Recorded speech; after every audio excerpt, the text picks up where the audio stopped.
Hello and welcome to day 57 of Facebook 365 Facebook Lives. My name is Jessica Lozano and I'm a women's relationship coach and feminine embodiment mentor, and I help single and women who are already in their committed sacred union relationship have extraordinary love lives, living the relationship of their dreams with the man of their dreams and continuing that expansion of love, because it still requires to put in our full effort. Even in a sacred union relationship, you can absolutely fuck that shit up.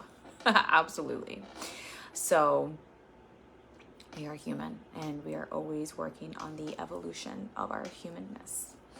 So today's Facebook Live is a tribute to my father, and today's Father's Day. So happy Father's Day to all the fathers out there. And our relationship was not how it is now. And it has evolved a lot. And living here with my father for the past year and a half, we are closing in 2 days. And has the past couple years have been even more levels of depths of healing with my father, to receive the support and love that I didn't necessarily get as a child, really much due to more of the financial situation that was happening from the man that raised me, to how much growth he has gone through now and how he can actually be so supportive to me in my life through his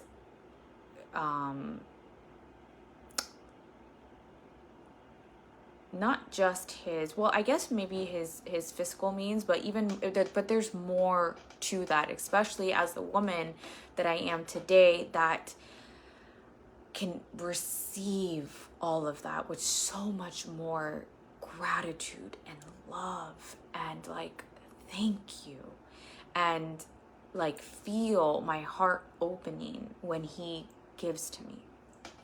So our relationship was nothing like this. And here's the other reason why I want to mention to this and why it's important for me to talk about this with you, is because healing our father wounds is a big piece in creating the relationship that we truly, deeply desire. Without healing the father wound, and I'm not saying that you have to have a relationship with your father if your father was very abusive and he hasn't changed. I'm saying that you need, because I definitely am not saying that you need to have a relationship with him, because some of us are born into situations where, unfortunately, it's not healthy. It is not healthy for your system to be in a active relationship with him. And it's more about you going through your own healing journey to clean this energetic frequency with him, so that you have relationships that no longer mimic that relationship with him, and seeking the validation from the father that you never got. It really releases any hate that you have on men, and it allows you to expand into more love. Because here's the thing that I've noticed in sacred union relationship: the wounds that your father created will still be an active piece in your sacred union relationship. The certain stories that you have about the certain beliefs that were created and stories that were created from that wounding will still be active in your relationship, because now it's a deeper level of integration, where it requires a deeper level of trust in your man, a deeper level of allowing yourself to be so obliterated by your man's love and to open your heart to that which requires you to be on this healing path with your father, with the father wound, so that you can actually open up into more love, because the father wound had created certain places in your heart that created a block to receive love, to really be able to trust men, to really be to see the good in men, and be able to move past the pain that men have created, father have created for you. So this is really important. And for some of us that do get to have a relationship because our father necessarily wasn't, it's not this abusive, toxic relationship, that once you start to heal all of these energies, you actually get to have a relationship with him that becomes more beautiful, or that becomes actually beautiful. And you really get to see him with such a different light, with such a different level of respect, with such a different level of like, thank you for being the father that you were for me. And I know you weren't a perfect father, but thank you. And you get to start creating memories with him and holding on to those memories and really soaking in every time with him. And if you get to have a relationship with him, I'm pretty sure that your relationship and he will also evolve too, right? Because if you're raising your frequency, his frequency has to raise to yours if you guys are going to be having an active relationship, right? This is what I have noticed, at least in my healing journey. Every time I've healed on with myself in any area, father wound, mother wound, sisterhood wound, men, masculine wound, money wound, whatever it is, the opposite side of that always became the reciprocal person on that also raised. So this is why it's important for me to share this, to show you the possibilities of what your relationship can be. So with my father, it used to be that I had a lot of anger towards him. So much anger towards him that any single time I was in the presence of him, I would be anxiously eating, like anxiously. And this is when I was in my binge eating times. I guess this is when, I would anxiously eat. Before that, I would be anxiously eating. Ariel, hi, how are you? I would anxiously eat, and I would be so reactive and so defensive around my dad. It didn't matter what, he could say the right thing and I would still be defensive and reactive. I would get so angry and I would have to leave. Like I would either explode on him or I would have to leave and walk away. Right. So this was a really common way for me to be around him. It was very uncomfortable. I so desperately wanted him to change. I so desperately wanted to connect with him. I so desperately wanted all these things with him. Right. And with my binge eating disorder, when I did this one, this book, I was at the end of my road with dropping down onto my knees. And with binge eating, I was just like feeling all the anger that I had inside me, feeling all of these, like this, I felt like something wasn't right with me. Like I could just feel it, like something is not right with me. And I sent it out. I remember going to the beach and saying, God, show me another way. Like I can't do this anymore. I just don't know. A full, complete surrender. An email was sent to me from my aunt, my dad's older sister, who is very spiritual, yogi, and all the woo-woo things. And she sent a mass email, and it was about this book from Marianne Williamson called A Course in Weight Loss, 21 Spiritual Lessons to Surrendering Your Weight Forever. I saw it and I'm like, that's for me. I just felt it.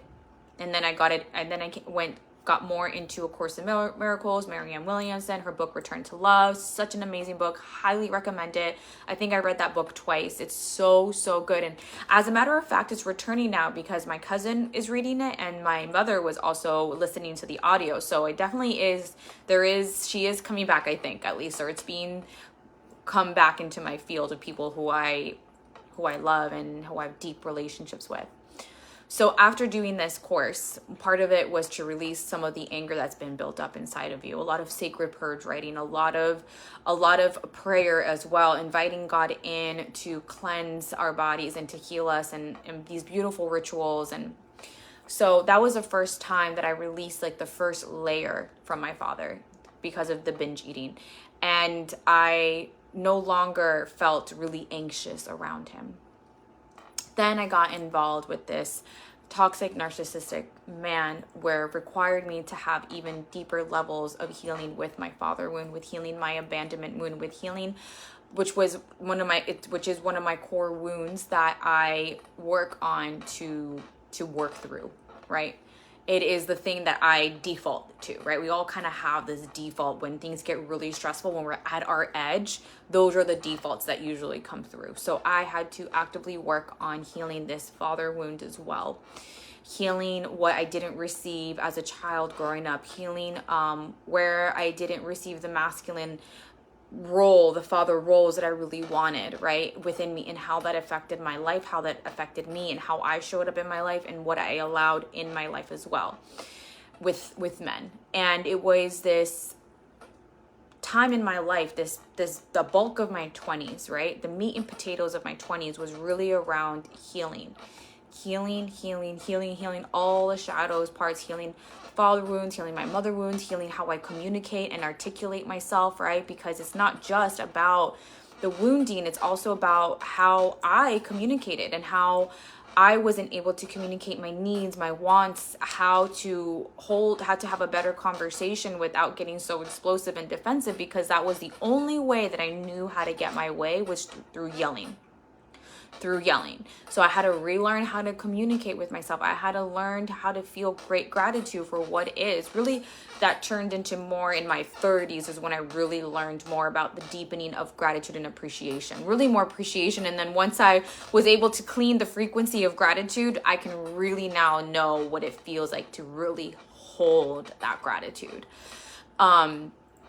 So a lot of this healing was on my own, of course. Not a lot did I speak with my father about.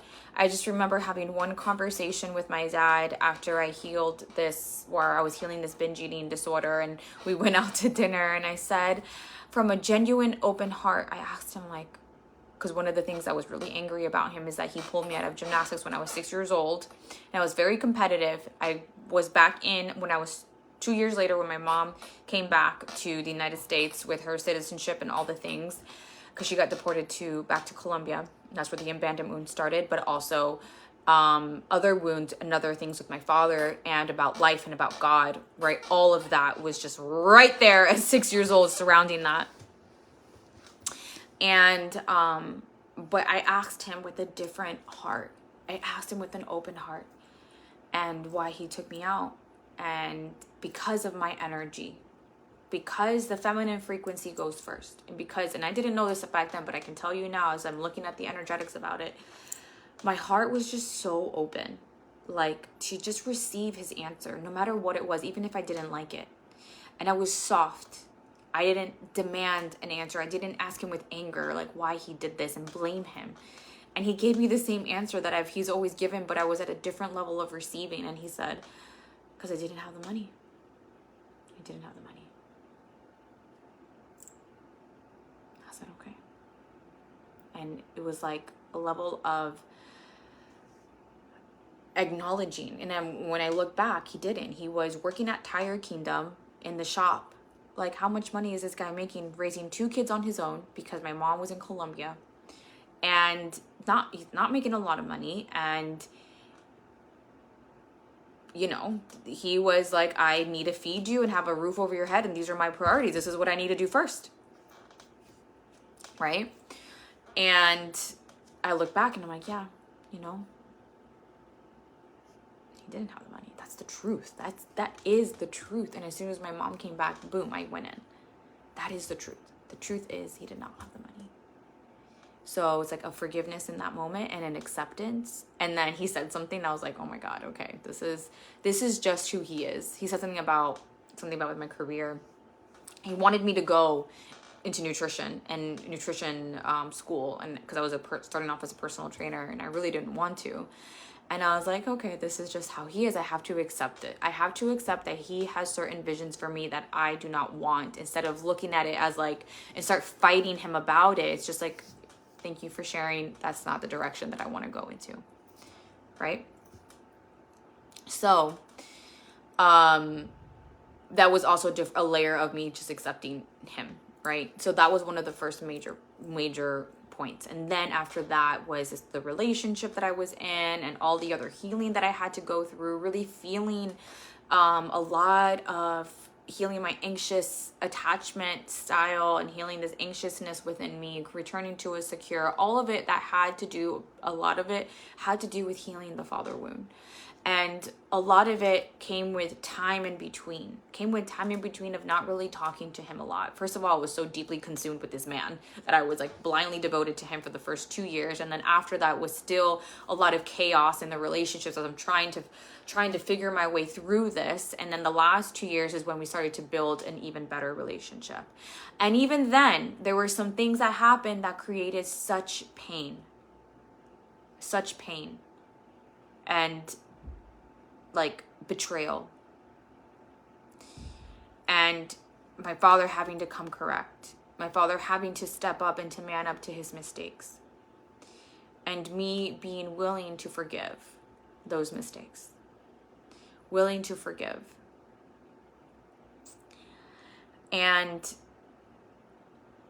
now, as a matter of fact, I have my father to thank, because he is the one that, in truth, he was the messenger trying to feel where I was out, that created the connection with Ron.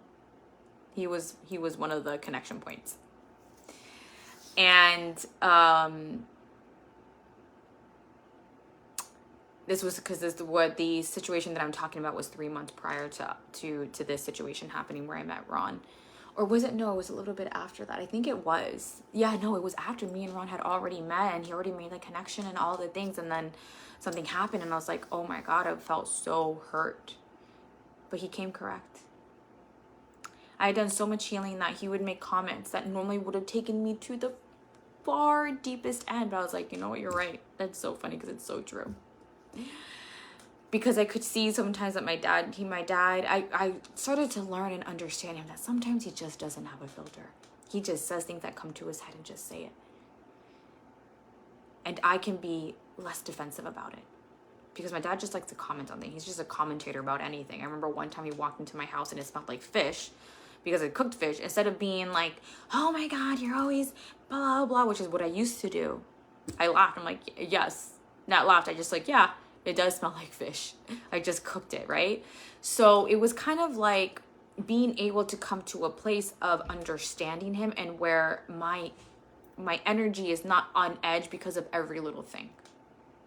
And then he made a comment about my body, which I thought it was hilarious. I laughed about it too. And then he laughed about it because I thought it was funny because it was true, which normally would have taken me off to the other edge, off to a whole different hemisphere because of one comment that he made. So during all this time, all this healing, right? And as I continue, all the time, I'm always continuing to grow and evolve with my relationship with my father, because I want to have an amazing, an extraordinary relationship with him. And it's not perfect. There's still times where he triggers me. But all during this time and through every piece of work that I go through, I get to see him at a different level. I get to see him for the man that he is, beyond what he could not give me, and focus on what he did give me. And one of the things that he did for the Lozano family line is that he created different opportunities for us. My father has 4 sisters. He's the second. Right? So in Colombia, when you are the man, you are absolutely like the provider for the family, right? Women lean on the man so much. His father, my grandfather, died young. And he also he had 2 families, so that's a whole different story, but he also couldn't be like, my dad was assisting in all of this providership. So this is happening, and my dad is the first one that decides that he's going to go to the United States with my mom, because they had just married, to the United States with my mom. They come to the States, and then he brings over his grandma, or his mother, my grandma, my aunt Patricia, all my other aunts, my aunt that was pregnant with twins, brought them all, and then all his 4 sisters, he brought them over. And one of my aunts had 2 daughters. So these are all the women. My dad is surrounded by women. Surrounded. So he brought them all over here. He had the courage and the bravery to do all of this. And there are times when I looked at him and I would think, you didn't do the things that I wanted you to do in my life. But when I didn't have the courage that I need you to have the courage in these specific things. But when I look at all the other things that he did have the bravery and the courage to do, this is one of them. He changed our trajectory for us. Because let me tell you, the stories that I've heard about my grandmother and her sisters is horrendous. It is horrible what my grandmother and her sisters had to go through. I'm not sure about my grandmother, but her sisters had to go through a really, really dark and hard times. And my dad risked so much so that he could give us a better life. He changed the whole trajectory for us. We all are living amazing lives with great opportunities. Because in Colombia, it's a lot harder in opportunities over there. The gap is way bigger from the haves and the have-nots and all that. I think it's getting better, but for sure, it's a lot easier to create opportunity here in the United States. And I remember one year I posted that on Facebook. And my dad cried. He cried. He was like, oh my God, like, thank you for seeing that. Because I'm not sure if anyone ever said those words to him. Got to be appreciated for doing that. Bringing all of these women over. And my dad was the main caretaker for a lot of us, for his sisters and my mom and everything for a very long time. So then I remember, I can't remember what year that was. I want to say maybe 2017, 2018. I know I was with Ron already. I think I was living in Jersey, so maybe 2018, 2019, maybe 2020, right? As I continued to go deeper into my healing journey, into the feminine embodiment, into really seeing the beauty of life, of what you have and not what you don't have, which is what the transmission that I shared yesterday. And as I continue to open up these energies within me, he has been so giving to me, taking me on trips with me and my sister. He paid for half of my trip to Turkey with my mom.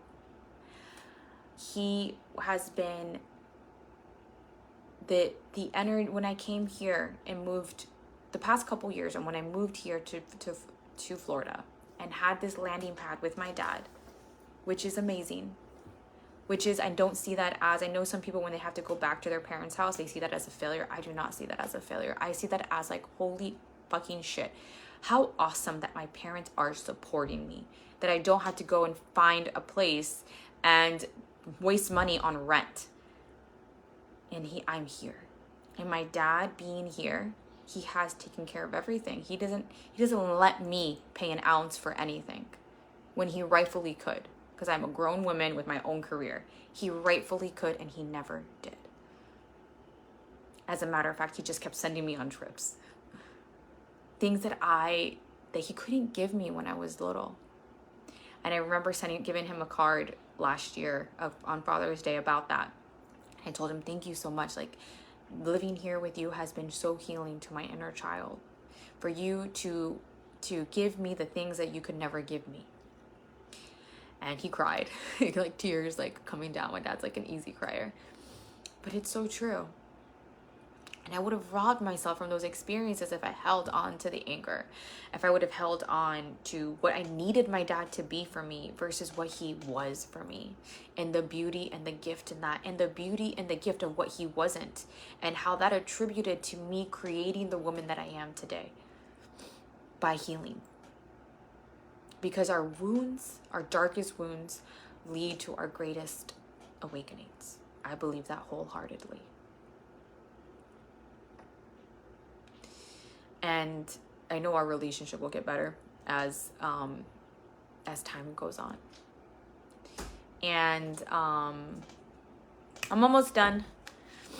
And I wanted to share that because the father wound is a deep wound that goes into every single woman on this planet. And I pray that hopefully in the generations that are coming, women don't have to experience the father wounds that we've had, that a lot of us have had, because we begin to heal our bloodline. And when we do that, we can have better relationships. And our children can create better relationships through our own healing and through our own alchemization, through us taking responsibility of our own work. And for those of us who can have a relationship, who are blessed to still have a relationship with our fathers, because either A, they're still alive, or B, they aren't these really toxic men that we have to X out of our lives. For those of us who get to have that relationship, it is such a gift. It is such a gift, and it gets to get better. They get to get better. And that is what I wanted to share about this, because I went from anxiously eating around my father because I was so filled up with so much anxiety and anger towards him. And he couldn't say a sentence around me without me just going off, to now where he is actively healing child wounds through from him just being who he is now, through his own, just the masculine embodiment that he has grown into more now, through the growth of him as a man up until now, and my allowing to be able to fully receive him for who he is now. Even in the times when it got so hard, like when my grandmother was here, and oh my God, it was so hard. It was so hard. And it was like, it's always hard whenever we're experiencing a death or an illness in the family, but we got through that. And things got rocky with us again because it was a challenging time, but now we're over there. And now he gets to help me with my house. And I can really see the gifts that he has to give me and hold on to that. Hold on and really see all of the things that he can do for me versus the things that he cannot give me. Because he's on his own healing journey, and it's not fair for me to force things upon him, right?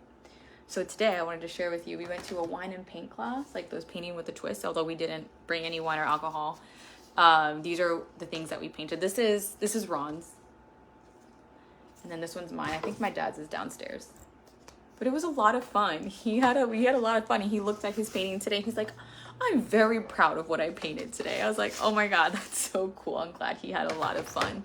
And those are the memories that I really want to continue to create with him and continue to hold on and to continue to have more of, because that's the type of life that I want to have with my father, with my mother, with my man, with everyone around me. When I lay down the last day or my father's last day, I can look at him and say, like, God, I really turned it around.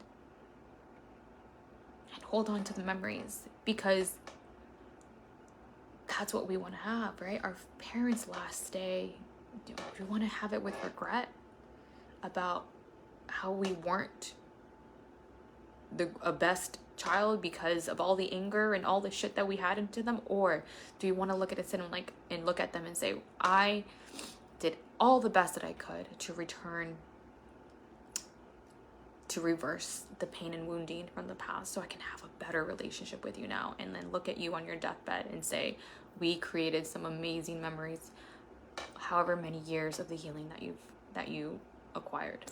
So that's what I want to say today. I hope you have a beautiful Father's Day with your father, and I hope this live touched you, and I will see you tomorrow.